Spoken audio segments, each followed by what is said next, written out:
টিয়ার ব্যাগটা কি cute bag. হ্যাঁ, তুমি এটার মধ্যে কি কি রাখবে ব্যাগের মধ্যে? বাবা, ওরে বাবা রে, এবার থেকে তুই নিজের জিনিসপত্র নিজে নিয়ে ঘুরবি, আমি আর বইতে পারবো না। ব্যাগ হয়ে গেছে, জামা কাপড় ওয়াটার বটল সব নিয়ে নিজের ব্যাগে নিজের জিনিসপত্র ঢোকাবি, ব্যাস। কিউট লাগছে আমার মেয়েটাকে। খুলে গেল, তুই একটু টানলি তাই খুলে গেল। আমি লাগিয়ে দিচ্ছি রে।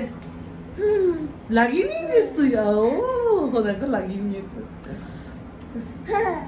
ও ভেরি গুড। আবার খুলে গেল।